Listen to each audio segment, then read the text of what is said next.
So holidays are coming up right around the corner, so I was asked to come here. I'm with your employee assistance program and talk to you guys about how you can use mindfulness to help you get through some of the stressors of the holidays. So that's what we're going to go over today. I've been practicing meditation since about 1995. I started with the School of Metaphysics, and what we would do is I would go weekly, and they would have us do exercises like looking at a candle flame and just trying to think about that. And every time we had our concentration break, in other words, our mind wandered, we'd have to check off a little thing. So on our paper, and tick, tick, tick, tick. So you can imagine like every 2 seconds, you'd be ticking, because how engaging is a candle flame, really?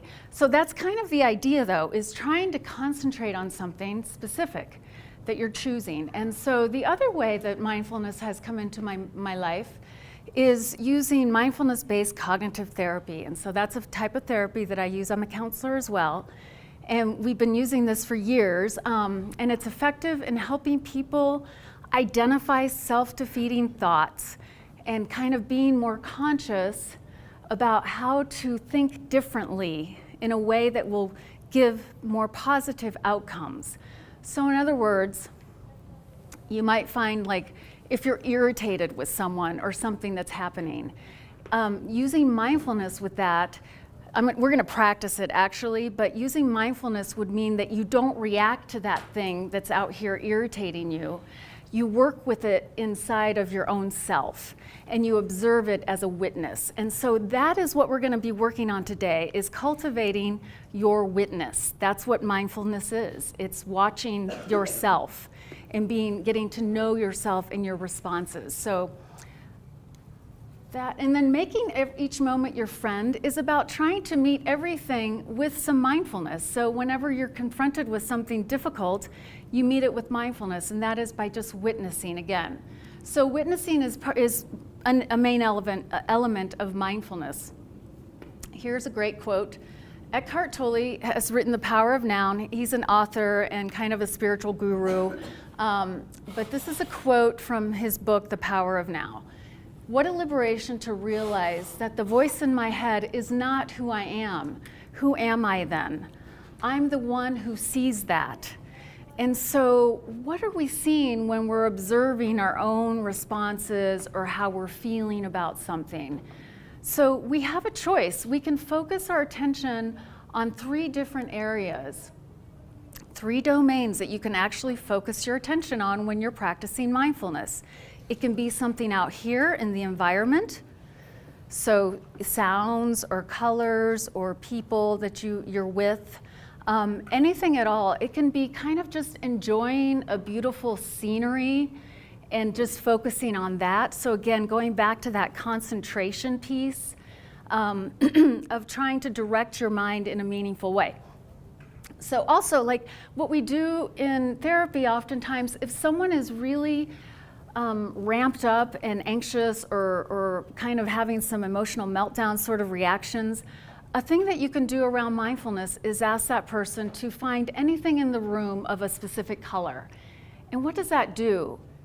It just changes the activity of the brain to do something else. So that's mindfulness. It's like getting out of this reaction and saying, find everything in this room that's green.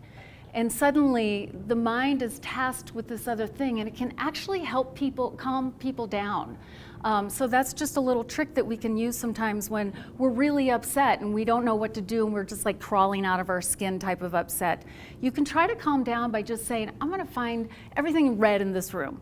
And so it sounds really non-compelling and kind of like a waste of time maybe, but what it does is it helps kind of reboot. So that's one aspect. When we're thinking about the holidays, one thing that I guess comes with the holidays is being with people, being with family typically, or close friends, things like that. And so just being mindful, like actively listening to someone that is in your life, is another way to be mindful. So focusing your attention entirely on someone who's telling you something, because oftentimes we have phone distractions, we have a million things going on. And so trying to direct our mind to someone specific, or even noticing something about our loved ones, like their ears, their face, just really looking, really being present. That's part of mindfulness. I love doing the physical body mindfulness, and this is where a lot of people do meditation, is where we're noticing our breathing, right? And so we all kind of associate maybe meditation with deep breathing or breathing exercises. That's another thing you can focus your attention on. And the cognitive therapy piece is, I guess I have a pointer here. Whew, okay, so this mental content is where we are working with the cognitive therapy, mindfulness-based cognitive therapy. That's just like, as you can see here, she's observing what she's thinking about. And so it's becoming mindful about what's even in your mind. That's tricky because we don't question what's in our mind. We just so much identify with our thoughts. But what Eckhart Tolle was saying in the slide before is that we're going to start becoming the witness of that experience, not just completely enmeshed in it. What does that do for people? It actually gives you a little space from what's happening. It gives you perspective. It puts you at arm's length to a situation that you're struggling with, is to just observe what's happening and your response to it, as opposed to reacting. So that can go a long way in helping mitigate like really difficult circumstances, is just observing what's going on inside of you as you're having this experience. Also, our thoughts, like I said, they're so automatic, they go on automatic pilot. It seems weird to, if you haven't been exposed to the idea of changing your thinking, then it seems really unnatural and maybe counter to who you are, or maybe you're not feeling like you're validating who you are if you choose to think in a different way. Say you're upset with someone, okay? And instead of reacting, I'm thinking of last night, I had my husband was making dinner, and he's been so busy, and I've been so busy, and I've been making the dinners mainly, and he's like, I'll make the dinner.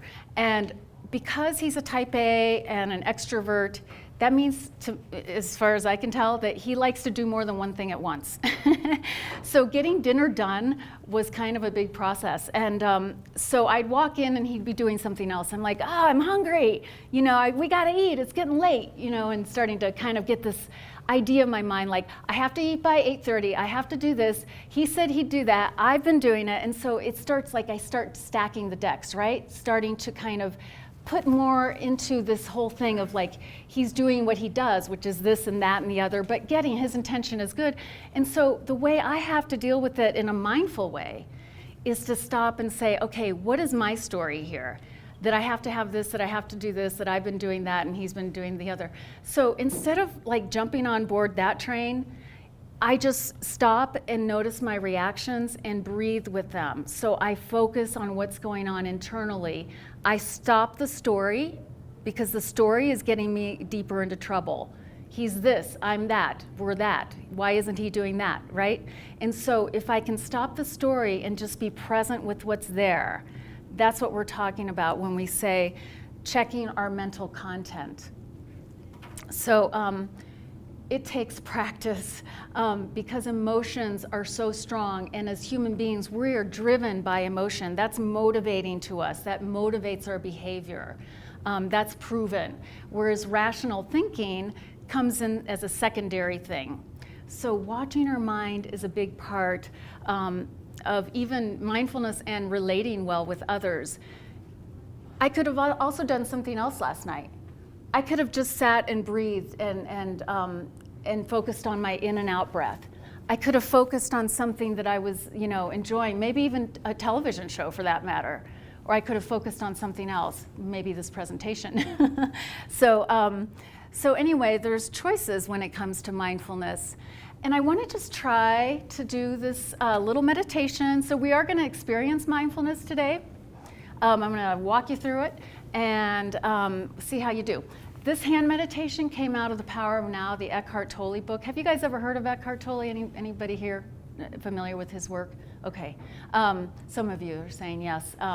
So maybe you've tried this, but also just quick review here of people. Who does meditation currently? Anybody here practicing any kind of mindfulness or meditation practice? Yeah, yeah, great. And is it helping? Do you do it daily? Okay, so you'll have to see how this kind of connects with you. And you? I actually only just recently started. Yeah. So I don't even know if I'm doing it right. But like, if I'm feeling stressed or anxious, I will go outside because I love to be outside. Okay. Just sit and breathe and look at the trees and listen to the sounds around me and just kind of absorb that. Awesome. So she said when she's feeling stressed or anxious, because she loves the outdoors, what she does is she'll go outdoors and start observing things like the trees and the birds, and I do the clouds. I love that. And so that can be really calming as well, right? And that's what you found? It is very much. Yeah. Very helpful. Okay, it's redirecting our attention to something else, right? And then once you do that and you have time to calm down, then you can think more rationally through things. That's the thing, is that we don't react so quickly, which can get us into trouble and cause regret later. So, so let's try this. So this is something that I often have taught my clients to deal with social phobia. So, because it's very calming, it gives you kind of a spacious feeling.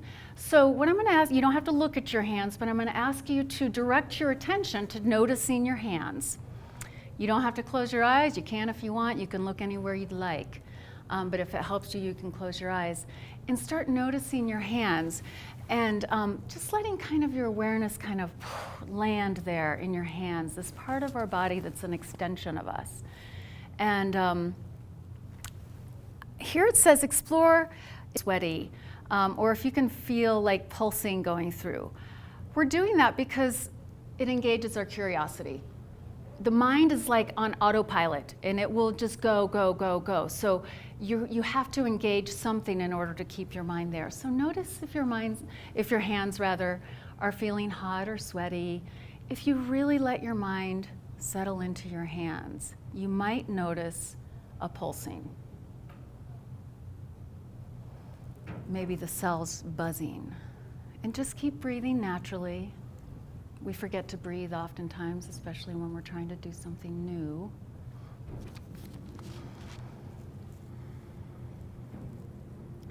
So we're just focusing on our hands, just with our mind's eye, our attention. If your thoughts wander, just bring them back to your hands, noticing whatever you can about them. Are they touching something? What is it about that point of contact?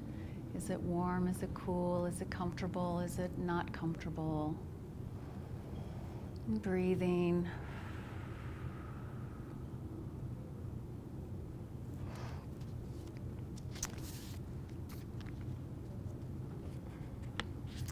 Good.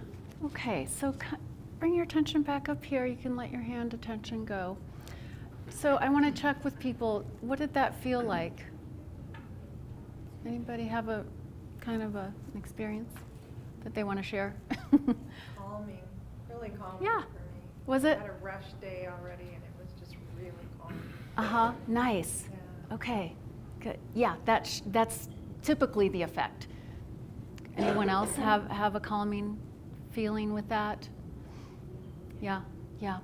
So, right, your mind is rushing. Next thing to do, the next. We're always on. Even just for, what was that, 30 seconds maybe? We do that, and it can just like really relax us. The reason I use it for people that have social anxiety is because, again, it keeps the mind out of this place of like, what should I say next? What is that person thinking of me? How do I look? Da, da, da. And it lets you be present. So what I have done in the past is use the hand meditation even in conversation with someone, which sounds like I'm kind of multitasking or splitting my attention, but it's grounding as you do it. So you can focus more on what that person is saying than what you're going to say next, which is often what we do when we interact. So that's why I use this hand meditation for social anxiety. And it does really work with people. So this is something you could use any old time. So what is mindfulness exactly? Let's look at these really awesome definitions, because these definitions actually are directions about what you're going to do with your mind. So the first one is Jon Kabat-Zinn, and he's the Center of Mindfulness and Medicine at the University of Massachusetts. He's professor emeritus, but he developed something called mindfulness-based stress reduction. That was in the 70s. It's in more than 2,000 hospitals now. It's where hospitals or doctors are referring people there to do this type of thing to manage pain, or if they have any kind of stress disorder, heart attack, stroke, chronic pain, things like that, even trauma. And so it's an 8-week program, and it teaches you intensely how to do mindfulness. So what he says about it, and he's wrote many books, mindfulness, he's co-authored many books also, Mindfulness Through Depression, Mindfulness Through Anxiety, books like that. So the awareness so this is mindfulness. It's the awareness that unfolds from paying attention on purpose in the present moment and non-judgmentally. So let's take the hands for an example. So you have decided to focus on your hands, so that's your purpose, on purpose. We're not there to judge, like, oh, I have pain in my hands, and now we're reacting it from that. It's more to just observe, to watch what's happening versus react what's happening. And it's really a way to get to know ourselves on much deeper levels than what we normally do superficially with our day-to-day experiences and interactions. So non-judgmentally is a big part of the mindfulness piece, because it's not to say that we're trying to take non-action, but it's more about taking action that's meaningful once we figure out what that is versus reacting to it. Does that make sense? So taking meaningful action once you figure it out, but we get to do that much better if we're not reacting all over the place and stacking the decks and stuff like that. So that's the non-judgmental part, and then paying attention on purpose. Okay, Diana Winston from UCLA says, it's paying attention to the present moment experience with open curiosity and a willingness to be with what is. And this is my favorite one, because it's that curiosity piece that we really have to cultivate. Because without the curiosity and what you're focusing on, then you lose concentration, right? And so that means that we have to create something we have to explore and ask questions about what we're experiencing, and so exploring on a deeper level. And then a willingness to be with what is. Like last night, my story with my husband, I was willing to be with that kind of upset, of like judging and, oh, this and that, and why am I having to wait, and he's distracted. And so instead of all that judgment, I just focused on myself and my reactions and breathing through that, okay? So, which really helps. And then later I can say, hey, I would appreciate it, and I did. I would appreciate it that, when we have an agreement, that you follow through, because I feel like, I have to step in and I have to do more and stuff like that, but I can do it from a calm place versus reacting, which was there was an immediate ugh! I wanted to just oh, he's distracted, oh, I'm gonna jump in there, fix it, And so instead of that, I checked myself, and then I could give the message in a calmer way. So what it's not. So people like Jon Kabat-Zinn and many others have brought mindfulness into the mainstream. And it's great that it does help with personal growth. But that's not all it's about. And so I have this because I don't ever really can. Okay, so Jon Kabat-Zinn says, if we were to do it for another reason, we might add that it's in the service of wisdom, self-understanding, and recognizing our intrinsic interconnectedness with others and with the world, and thus also in the service of kindness and compassion. And from that, we grow personally. Did that make sense? So what they're finding as they've had more mindfulness studies, and there's thousands of them out there now, is that it actually increases the part of our brain, so more cells generate in the areas where we feel compassion. So that's what mindfulness can do, because it's not in the reactive place, it's in the observing place. So we become less judgmental, more compassionate and understanding. It sounds kind of miraculous, doesn't it? And so it takes a lot of work. Mindfulness is not for the faint-hearted, because it's hard to break out of our normal habits of thinking because we identify with how we think. That's just what we do, as people. So it's not stopping your thinking. So if you've ever heard meditation that you have to stop thinking, it isn't that, right? Because it's kind of impossible to do that. You can get to a state of flow where you're not like actively thinking actually in meditation, absolutely, and it's a beautiful place. But it's more about redirecting your thinking. It is not stopping it. We can't really stop it intentionally, but we can get to a place of, like, imagine the ocean, right? And so stormy waters on top, you're being jostled here and there with your thinking and your life and this and that. And what mindfulness does is it allows you to just go under the surface of things, and then it's calmer, it's more quiet. And then we can think more clearly. So that's kind of, it's not stopping our thinking, it's just taking a different approach to it and directing it more. So you're actually directing your mind. That's tricky, because if you're not used to it. It's not, so even though it came from the East, of course, it's not, you don't have to be religious or be a Buddhist or whatever to practice mindfulness.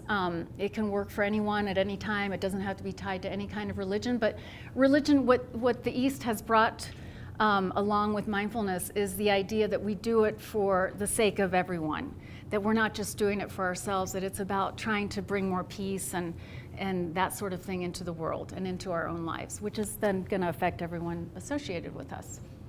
So that's what it is and isn't. So neuroplasticity is something that we all have, and it means our brains can change. So we develop habits and patterns, and we tend to follow those habits and patterns until we decide to do something differently. And when we decide to do something differently, then whatever we focus on will increase. If I focused on my upset last night, for instance, that's just going to get bigger. I could go to bed angry with something like that, right? Every time I asked him, I can start doing all that stuff. So that could increase. But what I did was I focused on something else, myself, and calming down and seeing what's going on inside, and then communicating that. And so that increased that the relationship is better. He understood, right? He's a great guy, and he listens, right? So that was helpful.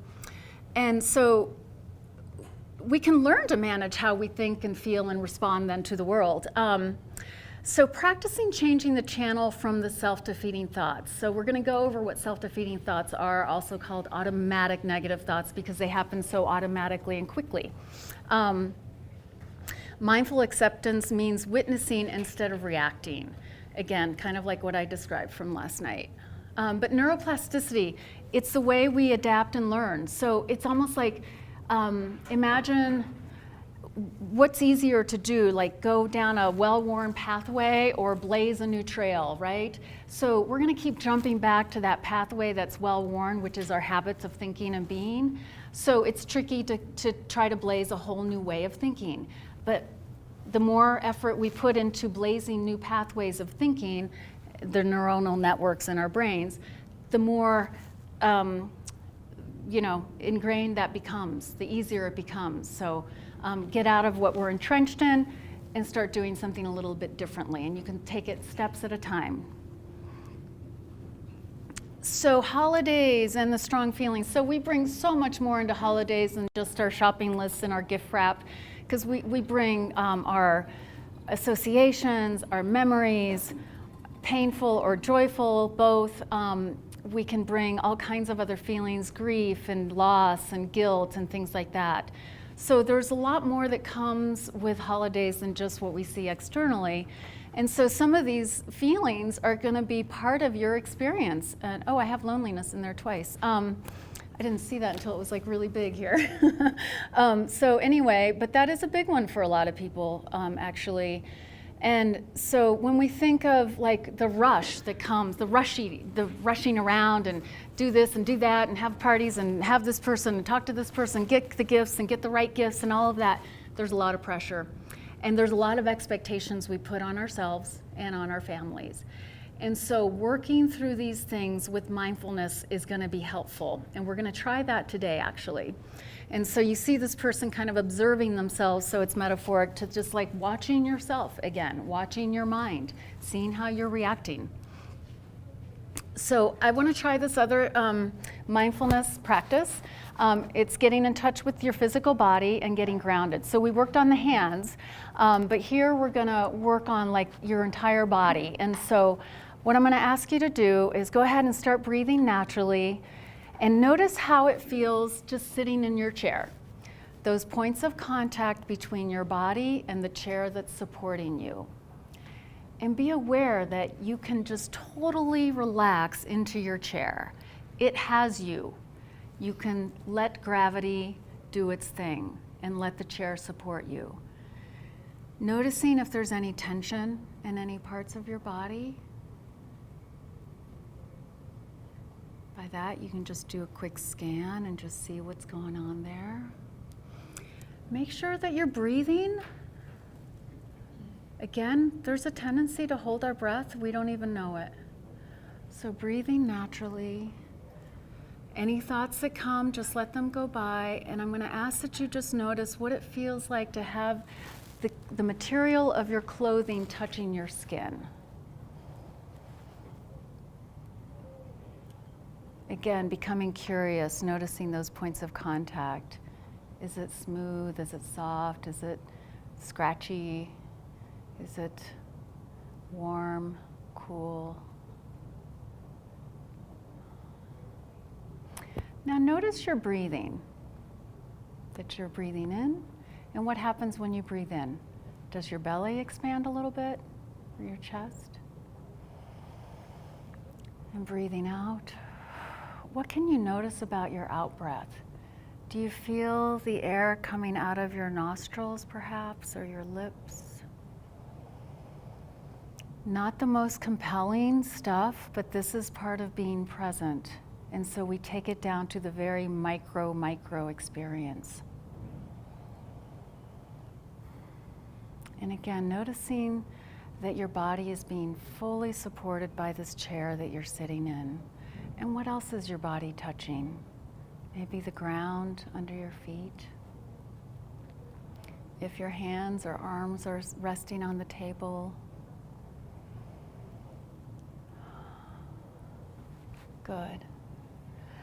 So, okay, so come on back to the room here. And, well, I know, so what do you guys think about that?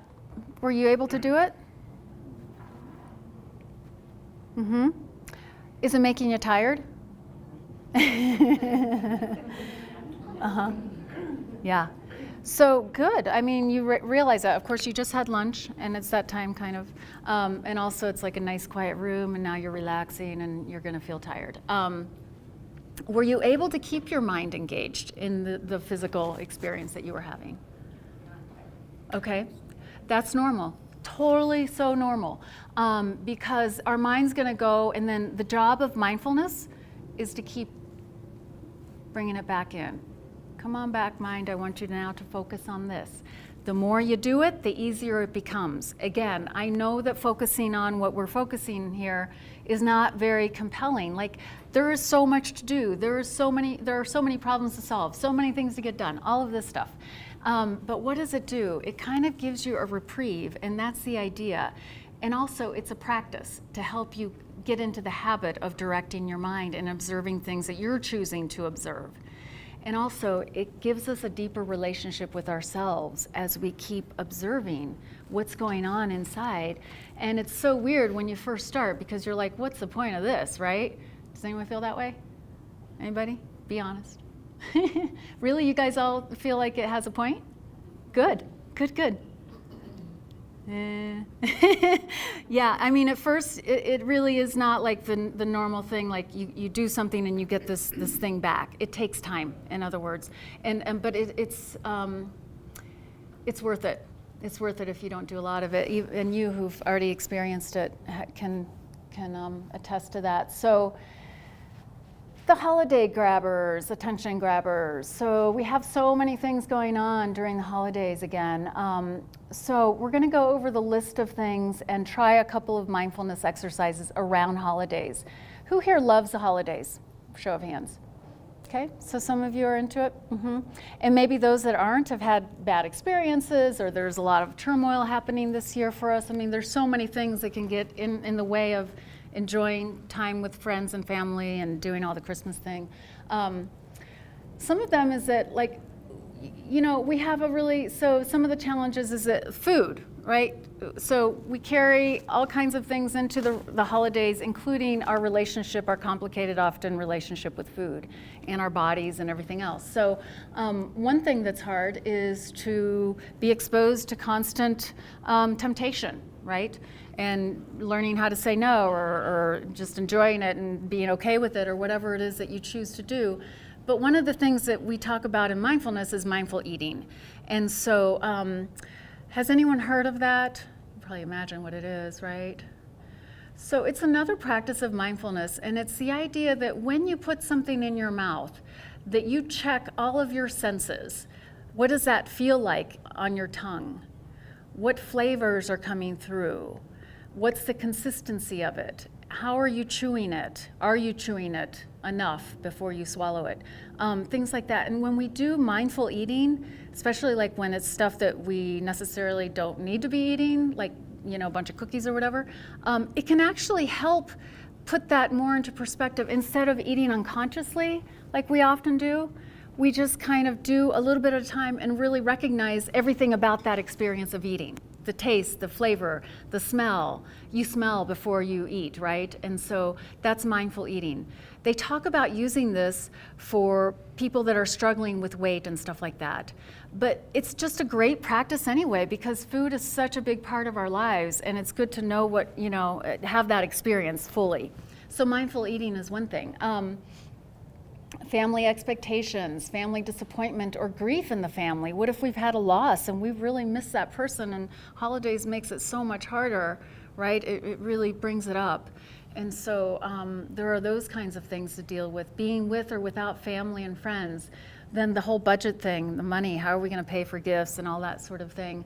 And then the negative or painful past. So the solutions that we talk about when it comes to mindfulness is kind of like what I was saying before. If we're able to process our emotions, then we can come up with some solutions. So reflecting on what you really want from the season of yourself and of time with others, kind of making a plan can be really helpful. And so I'm going to ask you to kind of check in with your body for a minute, and I'm going to just walk you through this quick little thing and notice how you're feeling right now. You might just notice tiredness or maybe some tension somewhere. Maybe you've got a lot going on and you're kind of anticipating something that's coming. So just noticing that. And then bring to mind spending time with family over the holidays, or your friends, whoever it is that you spend time with, and see what comes up. So think about that for a moment. Project into the future, in other words, with your mind. Think about time that you'll be spending with the people in your life, or maybe that you won't be spending with people in your life. And notice what comes up. Feelings, thoughts. Maybe you're thinking about, what am I going to do to make this right? Is it going to be at my house or their house? Da, da, da, da, da. You know, all these other things. So now just focus on your hands for a second after you've done this review of the future feelings. Now think about something that you're dreading about the holidays. Bring that to mind.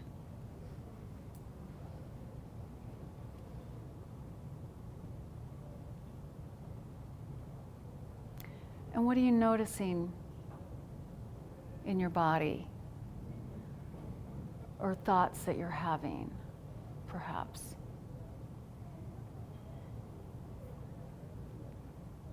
And now bring your attention back to just noticing your hands and see if you can let that go.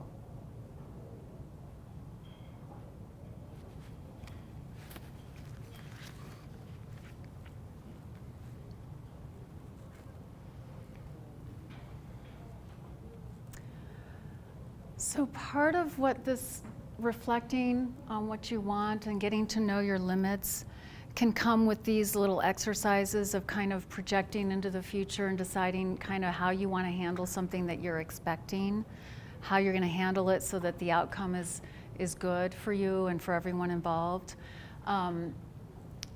And then communicating in a way that's not reactive, but with some grace and some gentleness with people that you might be disappointing them if you tell them what you really need, right? Sometimes we don't always make everyone happy when we're taking care of ourselves. So just getting kind of into that place of really seeing like what is it that's about the holidays that either works for me or doesn't work for me? What's worked in the past to help things go smoothly with these things that you're conjuring up in your mind about the future? What's helped these scenarios of coming together? And what's made them not work? So that's mindfulness. It's like just reflecting sometimes is what you can do with mindfulness about something that's coming and making a decision around something that's going to be helpful. So when we talk about gifts and budget and stuff like that, this one here, I'm not used to having this, so we talk, so there's something called love languages. You guys might have heard of it. It's referring to the thing that others can do that make us feel loved, or the thing that we can do for someone else that makes them feel loved. So what's their love languages? There's 5 of them. You can just Google it and you'll find them. Some people like things purchased for them. Some people like people to, for me it would be like if my husband cooks me a meal, that to me is a love language that works for me, versus buying me something. So maybe check with people in your life if budgeting is a problem or gift giving is a problem, checking to see if there's another way you can give to them and having that talk with them. Look, I can't do this, but I really want to do this for you. Maybe just having some loving words or something that you've been meaning to tell someone, but you haven't found a way to do it or something. So there's a lot of different ways we can do gift giving, and checking what people's love language is, if we're talking about someone in our family or an intimate partner, can help to provide them with a gift, but it doesn't have to be breaking the budget, basically. And so there's other ways to do gifts. It's just about trying to get creative with it and having communication around it. And then finally, we have, what about if we have some trauma in our past around Christmas, right? And a lot of people do. So then it's like, what would work for me? And that's what we're getting to here. So brainstorm and carrying out some healing activities for yourself. That's what this is. Oh, cool, it's snow. Okay, I wasn't doing this on mine. Anyway, who loves the winter? Anybody winter fans? No, summer fans? Unless it's pretty like this. Yeah, so something that you can ask yourself moving forward here about the season is what would bring me peace. And so I have some things here that are just kind of Christmas related, but it could be just like spending more time alone. That can really do a lot for our nervous system, especially if we're introverts and we're not getting enough alone time. So this is a question just for you guys to contemplate for yourselves. Like, what would bring you peace? Is it spending time with people, specific people, with less people, throwing a party, not throwing a party, whatever it is, going to a matinee or, whatever, what is it when you go see 2 movies? Anyway, doing that for Christmas, see what might speak to you. And it's worth exploring for yourself what's important to you and what would help. So maybe singing some Christmas carols. So now to your handouts. So I'm sure you guys have all seen this Rudolph the Red-Nosed Reindeer, the Abominable Snowman. So there's a thing called a worry worksheet in your handouts. You know what's so weird is that somewhere up here I lost a whole stack of. Okay, this is where. Yeah, this is where it is. Okay, so some of you guys don't. But you guys all have the worry list, right? Is this all you have right here? Okay, so, oh, that's because, okay, so someone else was sitting here. Anyway, look for this You know thing. what? This might be extra. Yeah, okay, so could you give that to her? Thank you.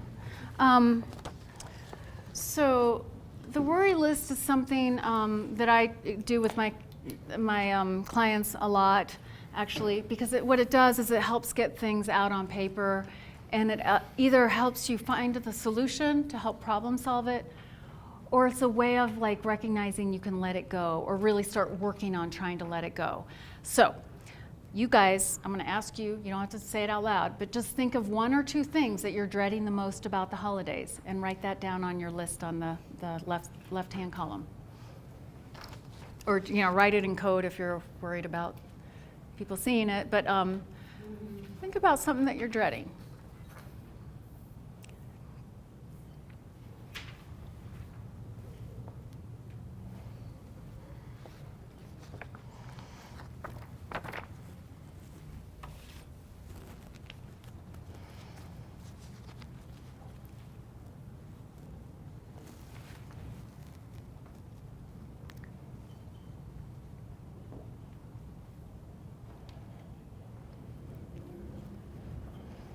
So that thing that you're dreading is represented by the abominable snowman. That's this metaphor here. That you're going to then befriend, in a sense, make peace with, right? Just like in the show.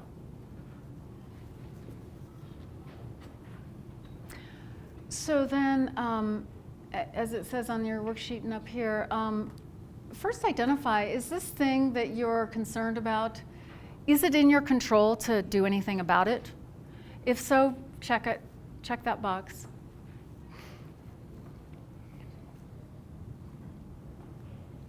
Maybe a part of it is in your control, maybe, not all of it, something like that. That can be the case as well, an aspect of it. And then seeing, is it your responsibility to address this concern? This thing that you're dreading, is it your responsibility to do something about it? If so, check that off.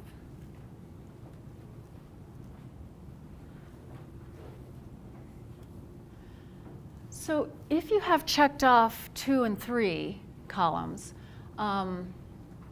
then what can you do, what can you think of now to help you resolve it? What action can you take, whether it's just like, or how can you let it go if there's no action to take because it's not either in your control or your responsibility? There's a great little anecdote from an old verse, kind of poetic verse, Shantideva, that talks about that we can't cover the world in leather, so we have to put on our leather shoes. So that means we just prepare as much as we can. We can't change what's out here, is the point. We can't always change what's out here, but sometimes we just have to make adjustments internally. So you put on your leather shoes. You can't cover the world. So sometimes we just have to find a way to let things go and find peace around those things. But sometimes there's real action to take. And we often don't put our worries down. And so this makes it really easy to kind of put everything into context and really start kind of brainstorming around what you can do. Well, I could do this. Let's say your kid's been struggling in school, okay? Say you have a teenager and they're struggling in school and they've got all kinds of problems. So is that in your control? Yeah, you might be able to influence it. Is it your responsibility? Well, as a parent, maybe yes, I would say, right? And so what could I do to solve this problem, right? And so maybe it's as simple as, every weekend I'm gonna take him for a drive and go into whatever, go up to the mesa and have, quality time together. Or maybe every evening when I get home, I'm gonna sit down with that kid and I'm gonna say, hey, what's going on? Tell me about your life. What's happening? How's your day going today? Really tune into them, right? So it could be something like that. That's a solution. Say you have trouble with your romantic relationship. What can you do to solve it? Is it something that you have to get over yourself? Or is it something that you're gonna ask them to make a change around? right? Accept it or try to change it. That's our choice typically. We accept it or try to change it. And this is about trying to change it in the best way we can think of. And if, it doesn't have to be the exact right solution, but it's a start. It's a start. And you can do this for any kind of worry that you have. That's why we call it the worry worksheet. Any questions about that? It's hard work, I know. It's not always easy. So I want to show you the power of the mind by doing this little exercise, okay? So if everybody would close their eyes or kind of look downward just to kind of eliminate any stimulus out here. And take a deep breath. So imagine that you're holding a beautiful green, bright lime in your hand. And you cut the lime in half, and you take that one half in your hand, and you put it above your open mouth over your head, and you open your mouth, and you squeeze the lime so that the juice goes right onto your tongue. And maybe you're noticing that there's lime juice dripping like down your arm, and it's going into your mouth. You're noticing maybe a smell, a citrusy smell.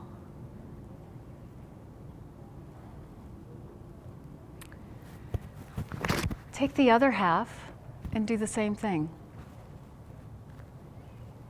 Squeezing all that juice right into your mouth. Okay, so when you're ready, you can open your eyes and come right back here. Did anyone have any kind of experience with that? What did you notice, if anything? Salivating. Yeah, good. So the imagination of the lime was enough for you to have a physiological reaction, right? Did most people have a response of salivation? Yeah. So all you did was think about that lime, and suddenly you have this physiological response, right? So that says a lot about the power of our thoughts, what we imagine, right? And we put a lot of reality on our thoughts, but typically it's our reality. So just a point made about checking your own thinking and catastrophizing, for instance. And that's what this slide is about. And you guys have a copy of the automatic negative thoughts, I hope. I have some up here if I didn't get the thing handed out correctly. It says automatic negative thoughts at the top, and there's 9 of them. So once again, because our mind, no, you don't have it? Okay. Because our minds, on the other side, there's belly breathing exercise. So there you go. So, okay, that's what I forgot to give you guys. Okay, so our minds will go on automatic pilot. And these things come up for anybody who's under a lot of pressure, who's struggling with self-esteem, depression, or anxiety, or trauma. But even if you have a ton of stress, check those automatic negative thoughts and see if you can relate to any of them, because we're all going to have some of these, trust me. Especially number 2, which is focusing on the negative. We all do that because our brains naturally get triggered. The fight or flight response gets you triggered when you have a concern or a worry or what we might perceive as a threat, quote unquote. And then we focus on that, like almost exclusively, like it takes up the whole pie. And it doesn't help. And so that's just the brain's mechanism. The old fight or flight is getting into a feedback loop. And so part of mindfulness is just checking our thinking and seeing if we're doing some of these things. So identifying patterns of thinking. Am I often afraid? Am I often worried about this, that, or the other? Am I thinking about someone all the time and not recognizing it? So checking your mind and seeing what's going on in there and seeing if you're having these automatic negative thoughts is the first step to changing them. Okay, that's just the first step to changing them. Deciding you want to change them, that you're going to challenge them or question them is the next step. But most of us buy into them 100%. We just buy into them right there. It's like, there they are, we're worried, we have, this is our reality. And so I'm here to tell you that they don't really serve us. If they're helping you solve a problem, that's one thing, but that's unusual. It's usually that we're in this feedback loop of a worry kind of feedback loop, which we all might fall into at one time or another. So this is another way to be going back to the mental content to check the mental content, but this gives you a little bit of structure around that. Our last exercise here for today is talking about diaphragmatic breathing. When we breathe shallowly, then we're breathing into our chest. And what that's doing is it's actually adding more to that reaction of stress or fear or anxiety, because it tightens our muscles. It creates a lot of tension. And so what we want to do is breathe into our belly. And so what every mammal does this when they're in a state of relaxation. Natural belly breathing, diaphragmatic breathing, okay? And so when done mindfully, it can actually change the activity of the brain. I've been doing it for years. When I first started deep breathing, and I'd be in the car going to work or whatever, I'd be doing it, I didn't feel a big impact, but as I kept doing it, and now it just takes one deep breath and I'm already like relaxing. And I have to be, because I'm not a natural presenter. Like I said, I'm an introvert, and I've learned to have to kind of do this kind of thing. And it's all to mindfulness and deep breathing to deal with the anxieties and the fears that come up. It's all due to that. Because I never did a presentation before 2 years ago in my life. And I, in fact, skipped my speech class in high school. I'm like, yeah, give me an F. I hate doing that stuff. I won't get in front of a room. So anyway, so this is pretty valuable. And it's the deep breathing that helps us relax. So we're going to go ahead and try it. But as you keep doing it, it creates new pathways in the brain. And that's what the rewiring is. That's the neuroplasticity. So Navy SEALs use it, performers, athletes, astronauts, anyone who has to have calmness in the midst of a threat uses deep breathing. It's a technique that helps relax the nervous system. So what I'm going to do is kind of walk you through this deep breathing exercise. Let me get my notes on this one, because I do have a specific thing I want to lead you through.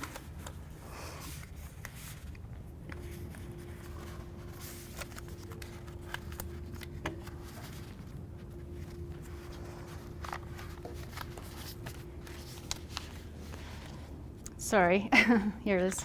Okay. All right, so in order first to do the breathing correctly, I want to just go over how to do belly breathing. And so if you put a hand on your belly, you can do the hand on the chest too, but basically what we're trying to do is make sure that the belly hand is the one that's moving, okay? And so as you breathe in, ideally through your nose, you can breathe out through the nose or out through the mouth, slightly parted lips. We use the mouth if we're really dealing with trying to reduce anxiety, but if you're just doing kind of a mindfulness 3-minute exercise, you can just do your nose. So breathing in, so it looks like this.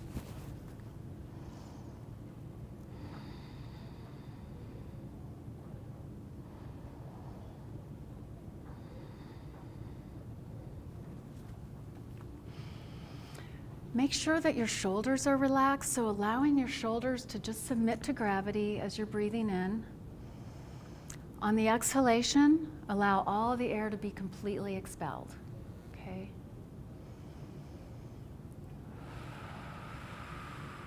Completely emptying the lungs, great. Okay. So now as you're doing that, what I'm gonna do is do a little guided meditation. So check in with yourself, see how you're feeling. If you're relaxed or tense or whatever it is, just noticing that. Now picture the next few weeks, right? 6 to 8 weeks or so for the holidays. And with some curiosity, try to engage your curiosity, exploring what's going to happen, noticing the breath. And bring to mind what you expect for the holidays. So what happens when you picture the holidays? What do you notice? First, you're going to have thoughts about things. this is going to happen, that's going to happen. But notice what feelings will come with those thoughts.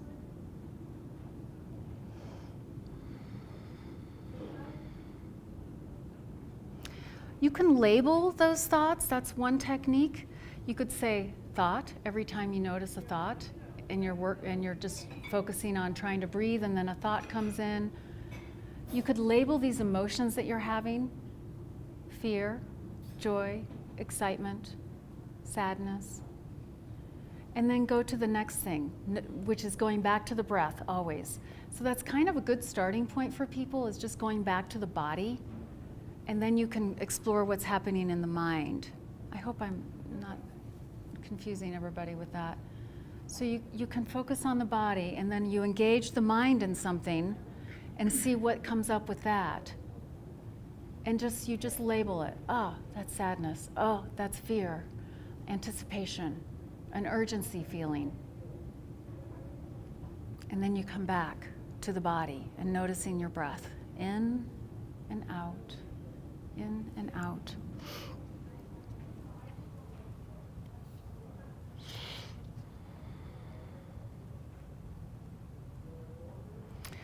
What we're trying to do with this is just let go of the need to fix.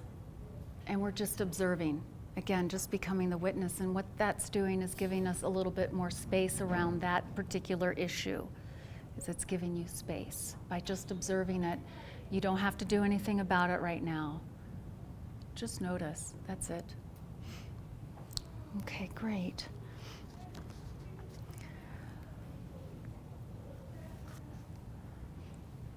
Okay, guys. Does anyone have any questions about that? Breathing mindfully and then bringing something to mind with intention of like, oh, I'm going to think about something, see how I feel. Just label that and come right back to the breath. Does that make sense?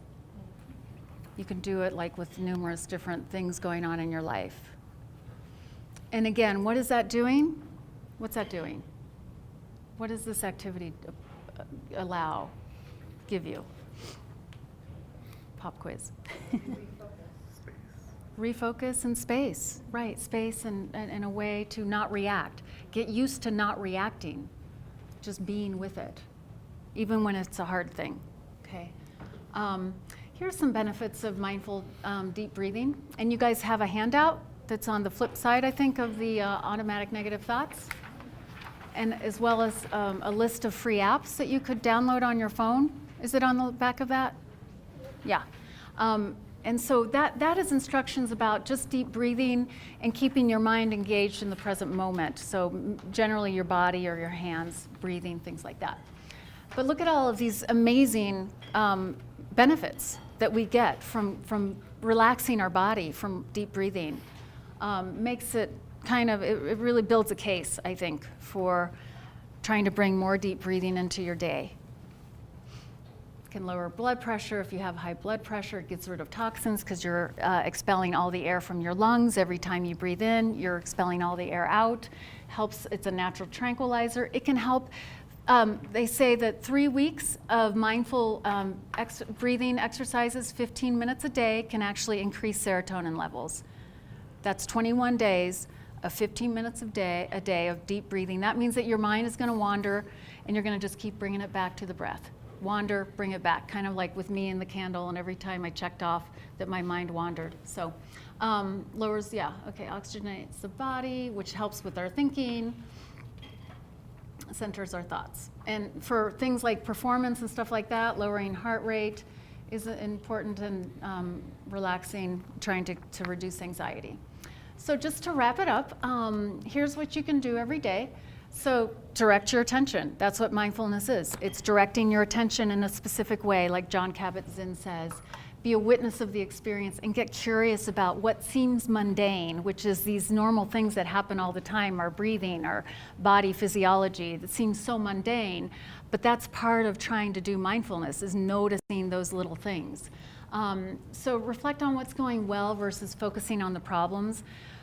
Like number 2 and the automatic negative thoughts, we do have a tendency to focus on our problems. So try to flip that. Say, like, what's going well?